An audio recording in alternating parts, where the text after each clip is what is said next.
안녕하십니까, 도곡입니다. 오늘은 여자사주에서 남편 복에 대해서 알아보는 시간을 갖도록 하겠습니다. 보통 이제 여자 손님들이 와서 많이 묻잖아요. 저의 사주에서 남편 복은 어떠냐 이렇게 많이 묻습니다. 그러려면은 남편이라는 것은 사주에서 관성으로 보죠.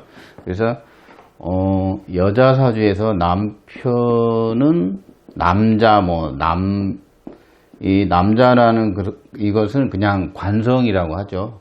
그리고 남편이라는 이 말은 재생관에 되어 있는 이 자체를 부부라고 합니다. 부부. 그래서 결혼한 남편을 위하는 나로서의 재성이 재생관하는 것을 부부라고 합니다.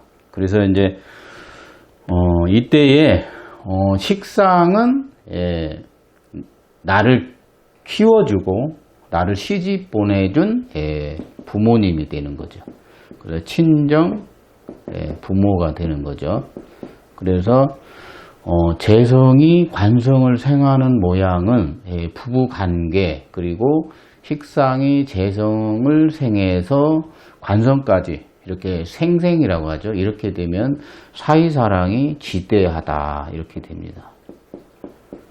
그래서 기본적으로 1번의 형태는 부부라고 합니다. 그래서 재성, 결혼한 내가 관성이라는 남편을 생하는 모양을 부부라고 하고, 그리고 식상은 친정 부모님, 나를 길러주고 시집 보내준 분들을 식상이라고 합니다. 그래서 총체적으로는 식상이 재성을 생하고 관성을 생하는 모양은 사이사랑까지 연결이 되어 있는 아주 좋은 형태라고 보시면 됩니다.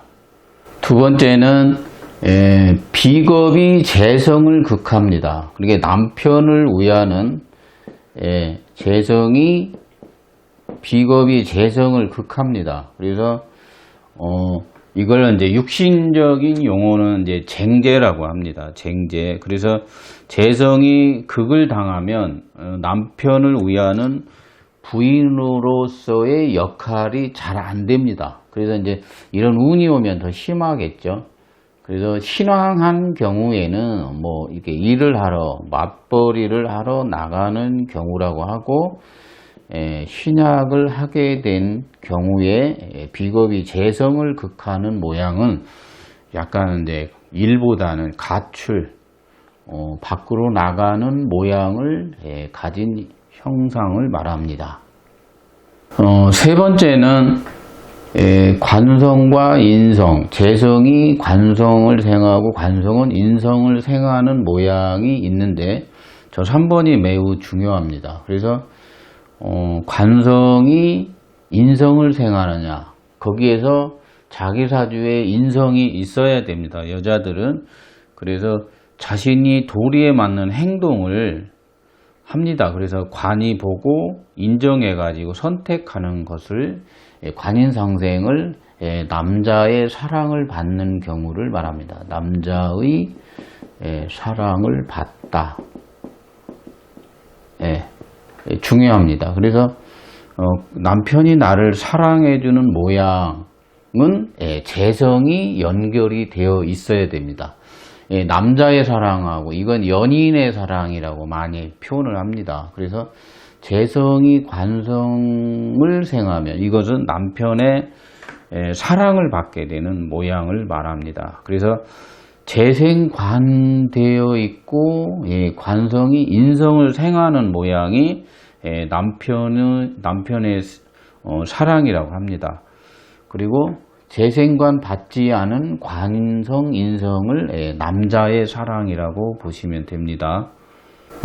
네 번째는 관인이라는 것은 뭐냐면, 이게 남자의 또는 남편의 사랑을 받지 못하는 그러한 형상이라고 보시면 됩니다.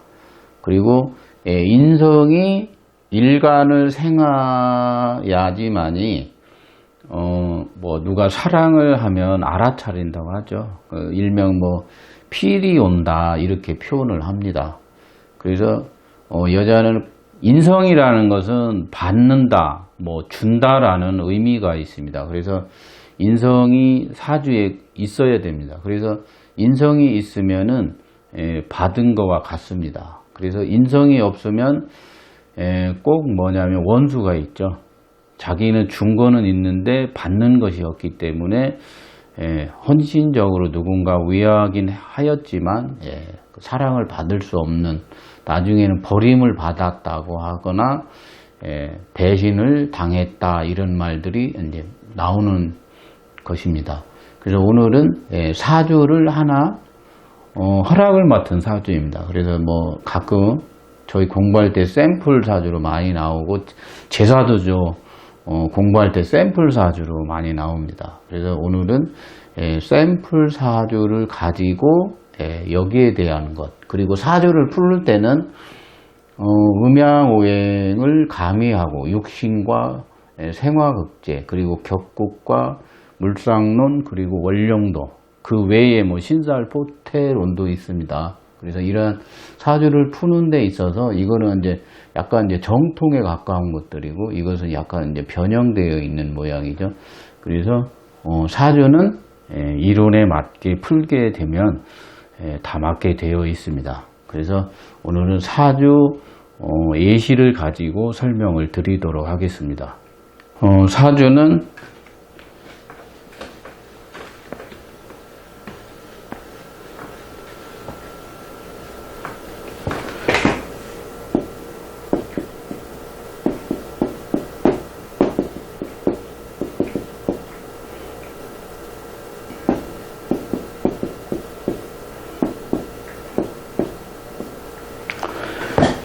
사주는 인월의 병화일간으로 태어났습니다.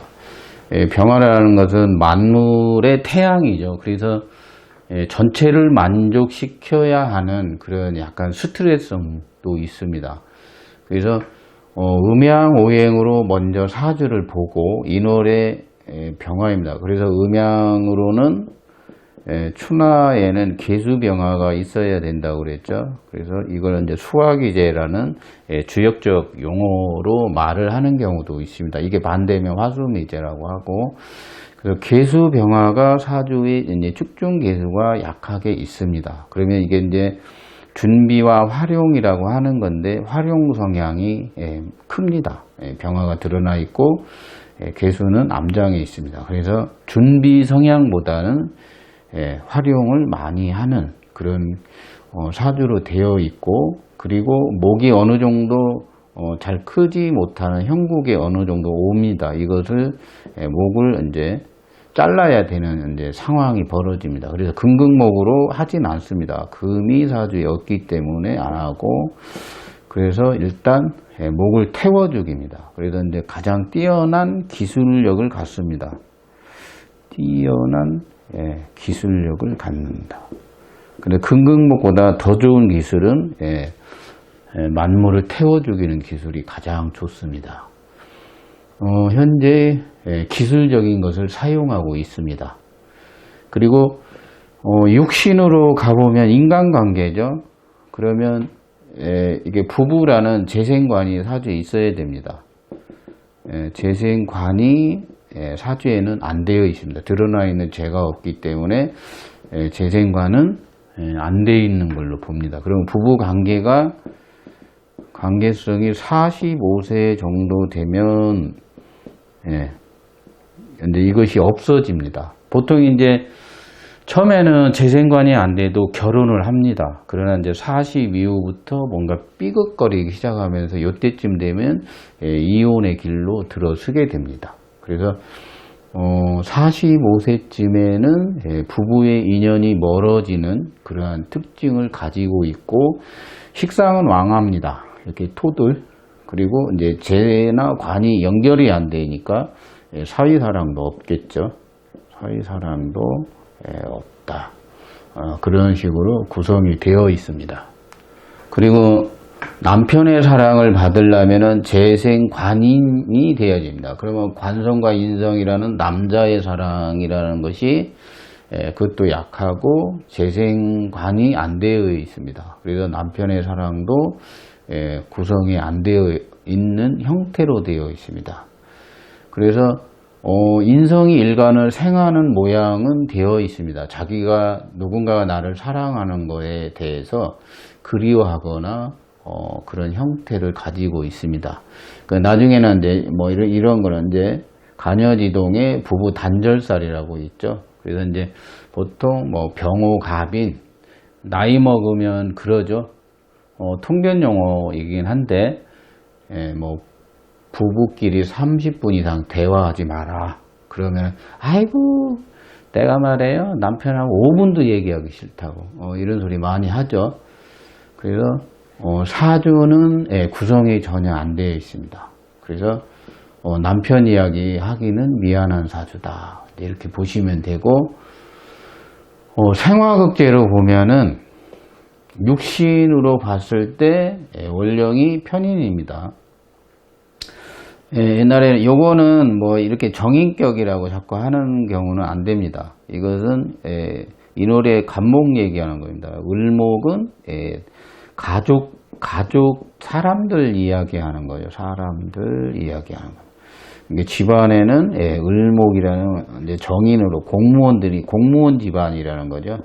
실제 많습니다. 공무원 집안이고 교육 공무원도 있고 그렇습니다. 인사형에 올랐으니까 군인 경찰 집안도 있겠고, 이것은 이 사람 얘기하는 것이 아닙니다. 그래서 인월에 을목이 드러나가지고 정인격이라고 자꾸 우기고 얘기하는데 그 사주 모르고 이야기하는 겁니다. 그래서 통변을 알면은 그런 얘기 못하죠. 이쪽 얘기한다는 거는 이 사람하고는 안 맞는 이야기를 하는 것과 같기 때문에 격으로 잡고 막 이야기를 하는 거는 당사자를 놓고 옆다리 긁는 것과 똑같습니다. 그래서 편인이라는 것은 편관의 생을 받아야 됩니다. 그래서 살인상생이 안 되어 있습니다. 그래서 이제 편인이 비견을 생하러 가야죠. 그래서 이거를 인비라고 합니다. 그런데 비견이 없기 때문에 남과 어울려서 일하는 모양으로 가라. 네, 그런 사주라고 보시면 되고요. 일단 육신의 생화극제는 구성이 안 되어 있습니다. 그러니까 남과 경쟁해서 어떠한 것을 하기는 좀 어렵겠다. 사주를 육신은 그런 형태로 태어났습니다. 격국으로 보면은 편인격입니다. 편인격이라는 것은 남보다 많이 공부를 해야 됩니다. 개인적인 창작 능력을 가지고 남보다 뛰어난 머리 두뇌를 써서 공부도 많이 해야 됩니다. 그러기 위해서는 편관의 생을 받아야 됩니다.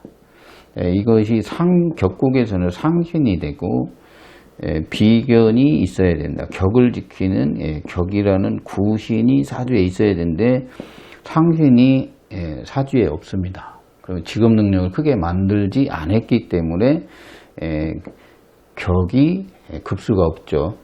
그리고 비견이라는 직업을 지키기 위한 병화라는 비견이 천간에 없습니다.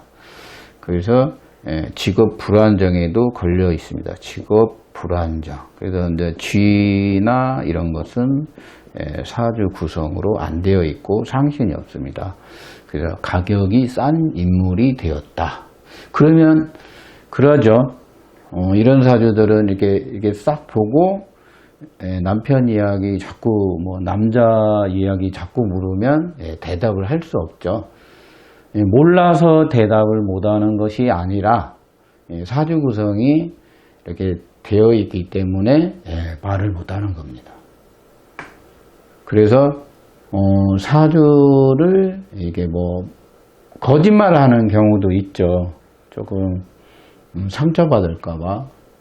나이가 50 중반이면은 쓴소리 해도 인생을 이제 어느 정도 내가 누구인지 압니다. 50 중반 되면 대충 내가 누구인지 알지 50 전에는 잘 모릅니다. 인정하기도 싫고 설마 내가 그렇게 태어났을까라고 합니다. 그러나 50 중반이 되면 이제 인생을 어느 정도 살았기 때문에 이런 얘기 해도 뭐 내가 더 잘 아는데 하고 잘 안 받아들입니다. 그래서 상담할 때 얘기 잘 안 하는 경우도 있습니다.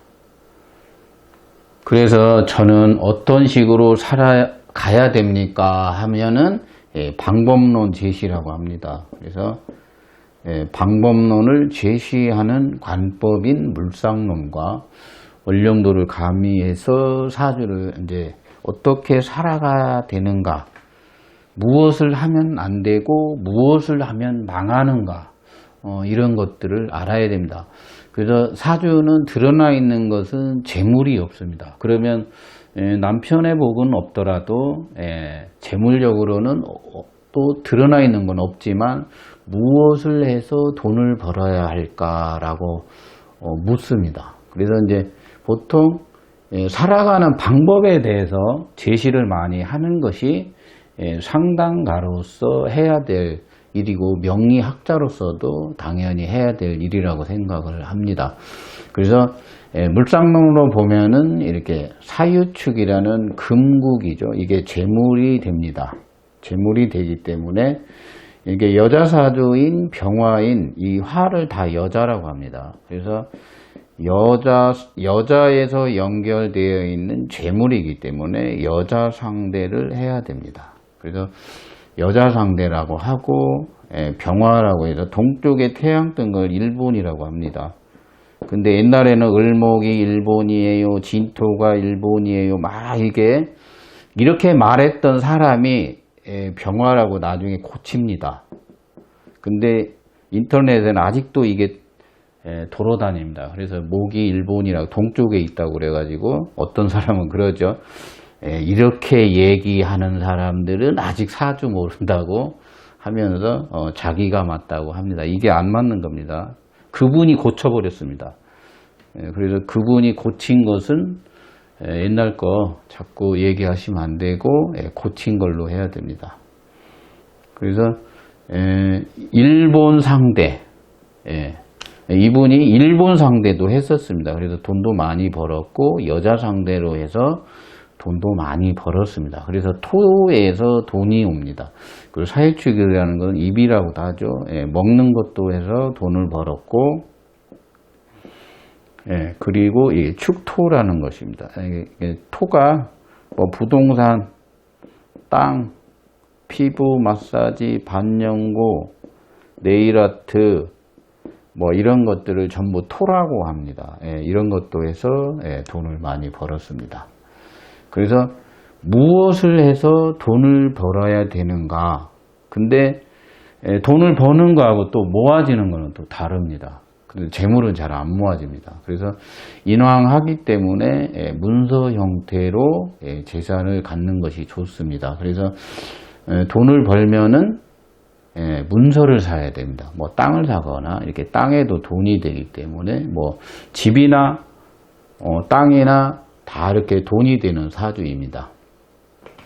그리고 나서 살아가는 방법론은 당신은 이런 것을 해야 재물을 법니다. 이렇게 말을 하면 되고, 동일한 사주가 또 뭐 경인, 뭐 이렇게 경인시 사주도 있긴 있는데, 그분도 샘플 사주이긴 한데 비슷합니다. 오늘은 귀축시 분 사주를 가지고 말씀을 드립니다. 그리고 원령도와 물상론을 가미해서 쓰면 사주에 이제 수가 없습니다. 수가 없고 금이 없습니다. 약하다라는 거죠. 그래서 62년, 63년생을 만나라. 원래 남편이 63년생이었습니다. 그래서 금이 없다. 김씨를 만나라. 그래서 이제 김의 김씨를 만나야 되는데 김의 김씨, 광산 김씨는 안 된다 했는데 63년에 광산 김씨를 만났습니다. 그러면 이제 45세에는 부부의 인연은 끊어질 것이다. 육신에서도 이미 끊어지고 이렇게 만나야 됩니다. 그래서 직업적으로는 운송이라든가 뭐 이렇게 수출입, 운송 이런 것들 하는 사람들을 만나라.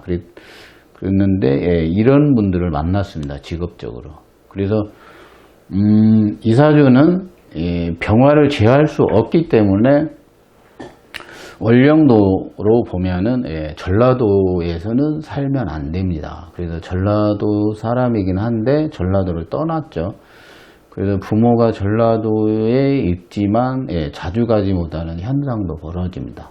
그래서 오늘은 여자 사주에서의 남편복은 어떻게 보는 것이고 그것을 사주에서 이렇게 찾아봐야 됩니다. 찾아봐가지고 머릿속에 외우고 있다가 찾아봐야 되는데, 그리고 나서 이제 사주풀이는 다릅니다. 사주는 이제 어떤 형태로 이제 쭉 풀어나가는 건데, 지금은 이제 간략하게 맛보기 형태로 이야기한 것입니다. 그래서 오늘은 여자 사주에서 남편복, 그래서 식상이 처갓집의 친정 부모님이 됩니다. 남자들은 장모님, 할머니라고도 많이 하죠. 그래서 식상이 왕하는 사람들 옛날 말로 할머니 손에서 컸어요 이런 소리도 하는데, 일단 남편의 관계에서는 재생관 부부다. 그리고 시집보내 친정 부모의 식상생제까지 된다라면 사이사랑이 지대하다. 그리고 이런 것들은 맞벌이 형태, 이거는 약간 가출의 형태, 그리고 남자의 사랑, 남편의 사랑, 남자의 사랑도 못 받고 남편의 사랑도 못 받고 필이 안 오는 모양들, 이런 형태로 남편복 구성이 되어 있고, 남편이 큰 지위를 얻거나 이런 경우에는 관인상생이 상관을 제하거나 살인상생이 식신을 제하는 모양들은 남편이 크게 출세하고 재생관까지 겁재를 제하는 모양들은 남편이 어마어마한 능력자를 만나는 그런 남편복을 가지고 태어났다고 보시면 됩니다. 오늘도 영상 끝까지 시청해 주셔서 감사합니다.